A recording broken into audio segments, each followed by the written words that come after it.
talking about capacity of 1 lakh stadium, back in 1909 or 1908, we were talking about the same thing. We were talking about a stadium of capacity of 1 lakh back then. And this is where the story of Old Trafford Stadium starts as it stands today. So let's rewind a little bit in the history. I think before Old Trafford Stadium, we were playing at Bank Street, and Yep. yeah, I think it was right next to some of the factories, etc. And there was in 1902, the club had pretty much gone under the bus, where there were talks about bankruptcy and the club being winded down, etc. But the then club captain sort of got together with local businessmen, and which is where it became, the club survived that. The club went on to win the title in 1907, 1908. It even went on to win the FA Cup in 8 and 9, which is when it was decided that, okay, we need to make certain changes. The then chairman, John Henry Davis, sanctioned this stadium, which was 1 lakh in capacity back then. And it got constructed pretty quickly. I mean, it took what, a year?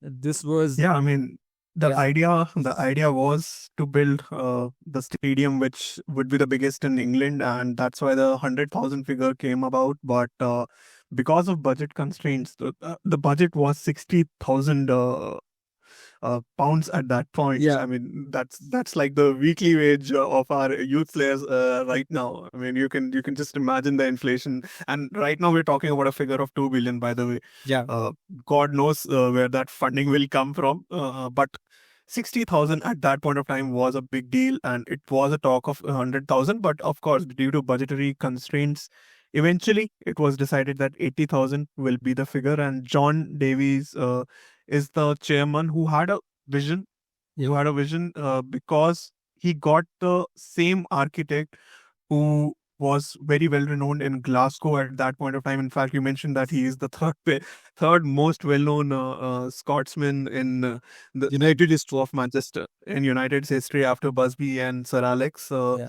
So yeah, I mean, he was the one who designed this stadium. He had previously designed Craven Cottage and White Hart Lane of Tottenham Hotspur, and he went on to design a lot of stadiums after us as well, if I'm Yeah. not wrong. Yeah, yeah, and I think there was uniqueness in the design they were talking about back then.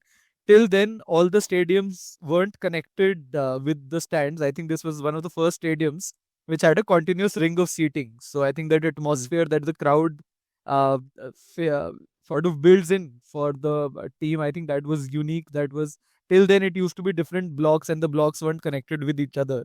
So I think this is something that was unique in the design, apart from multiple other things.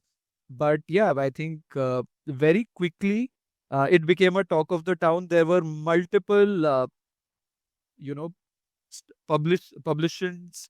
There were multiple publishings in the news which talked about the stadium, which is, being talked about as the next big thing in football.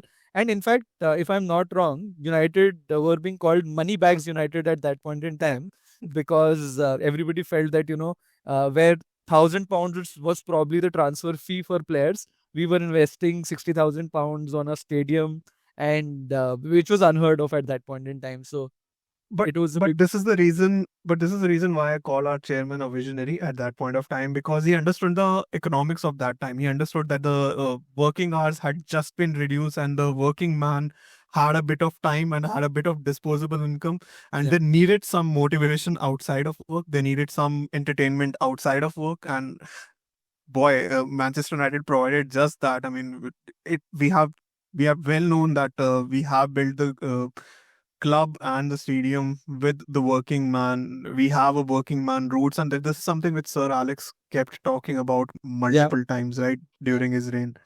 absolutely, absolutely. And this stadium eventually opened in 1910, and the first game was against our arch rivals Liverpool. It was an entertaining game, so the crowd got an entertaining game, but we lost that one 3-4. But I think this stadium helped build that sort of an aura around it, because in the very next year we went on to win the championship again in 1910, 1911 title we won, and we had a string of home victories which allowed us to win that year. After that, however, United had a bit of a slump in form. There were financial challenges that the club faced, and there was a series of relegations, promotions. We became a seesaw club for a few years. We were again near bankruptcy around the time of Great Depression in 1929, 1930, which is when we had new ownership and new control come in. But I think the biggest challenge for this Old Trafford Stadium was during the Second World War, right? Oh, definitely. When it was the darkest, one of the darkest hours in the country's history, in the club's history, because in 1941, some German blitz, they dropped some bombs across the stadium, in the stadium area. The stadium was actually being used as a military depot at that Yeah, point of time, and United did try to play here for the longest time, but in March 1941 it was decided that the stadium was unusable and will have to go through. You can see from the pictures like how destroyed it looks, and it was then decided that we would be moving our home games away from them, and this was a massive loss, not just financially, it was a massive loss to the whole community as well.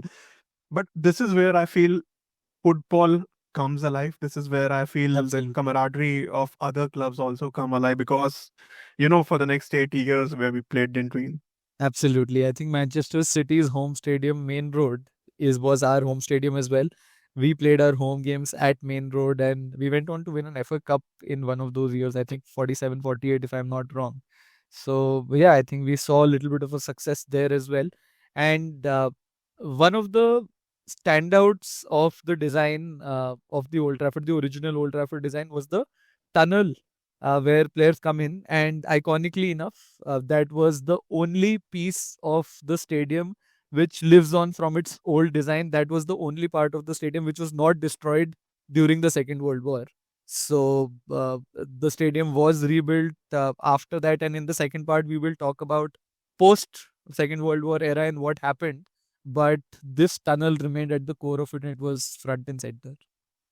I mean, yeah, I mean, it shows not just the club, the stadium has a resilience spirit to it. And, Absolutely. we will discuss more how the resilient spirit made us rekindle, the whole history was on an upward graph since then.